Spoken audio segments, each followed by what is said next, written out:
In the layout diagram for my router lift, I included all of the parts to make the extension wing for my table saw to mount this to. Now I've already cut all the parts when I cut the parts for this router lift, so now I have to pretty much just assemble them and install them. The extension wing is going to be nothing more than a shallow box with an insert plate. The plywood that I'm using for this and pretty much all of my shop projects is this 3/4 inch 11 ply.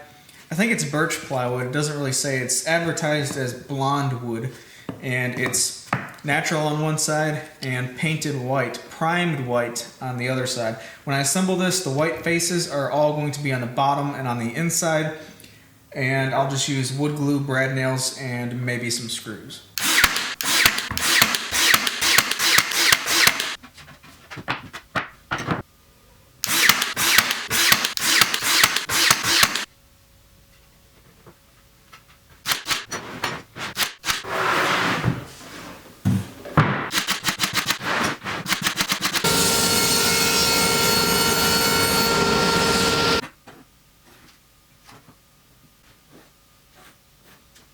I located where the insert plate will go according to the plan, and I used a jigsaw to cut really close to the line but not quite to it. That way the actual insert plate will still rest in place, and I can use some double-sided tape to stick some guides down all the way around the perimeter of where the insert plate will be, and then use my router and a flush trim bit to clean up the opening to have a perfect fit for this rectangular insert plate. That turned out really well. Now my double-sided tape left a little bit of sticky residue on here that I had to scrape off with a chisel.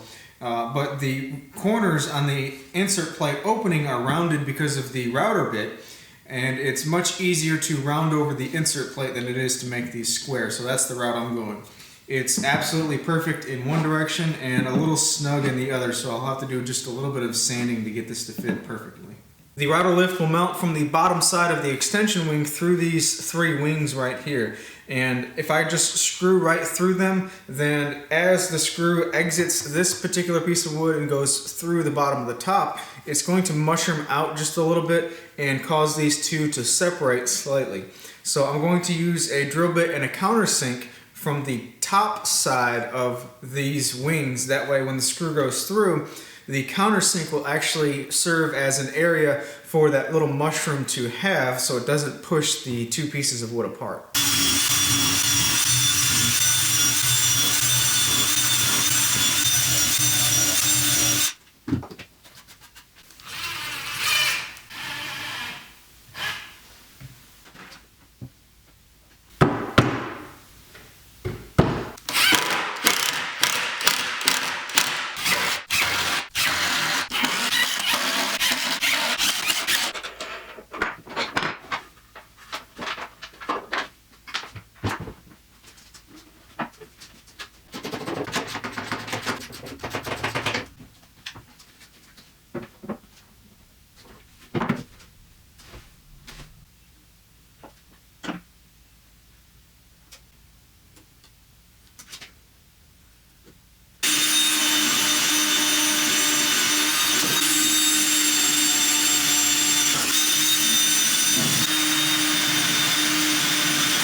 I like to move it, move it.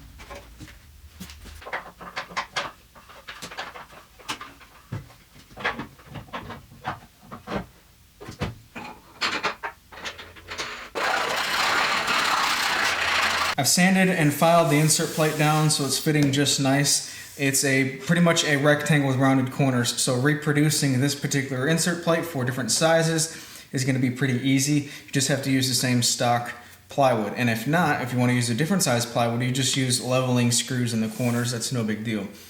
Now, the reason that this is so big is right around here is a 4-inch dust collection port in the bottom of the router lift. And right around here somewhere is the actual bit. So instead of just making the hole for the bit, I want to make a 1-inch diameter or however big hole to get close to the bit diameter.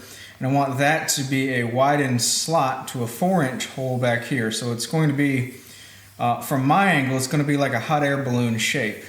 And what that will allow is a constant unobstructed path from the actual bit itself behind the fence into the dust collection path. And the fence itself will be about this wide and have an open cavity right here. So really you're going to have the dust collection port basically touching the router bit with nothing in the way. But to get this started, I'm going to drill a hole right here. That way I can lift it back out.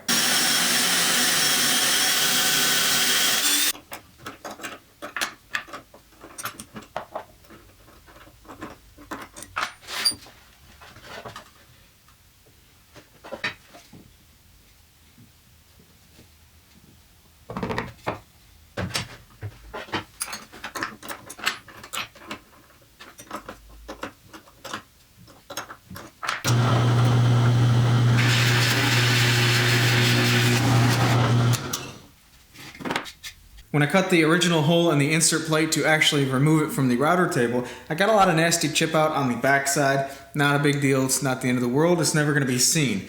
And it doesn't really affect registration any. However, when I drilled the hole for the actual router bit, I should have stopped just before going through the other side, flipped it over, and then finished the cut from this side. I didn't do that, I drilled it all the way through, and as you can see, I've got some nasty, ugly chip out.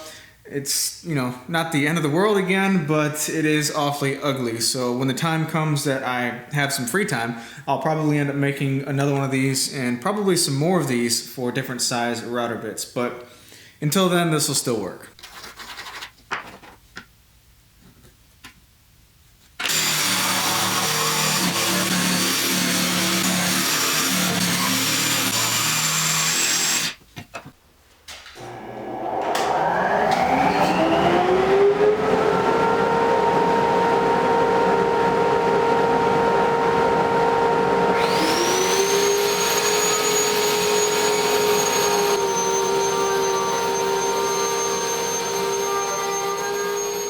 With the bottom edge of the insert plate rounded over, it really makes it easy to take on and off, but the top edge is nice and snug, so when you put it in place, it fits nice and securely. Now the 4-inch hole in the back is going to make the dust collection on this work very, very well. I've done this in the previous 2 router table setups, and I was absolutely pleased with the results when hooked up to an actual 4-inch dust collection hose.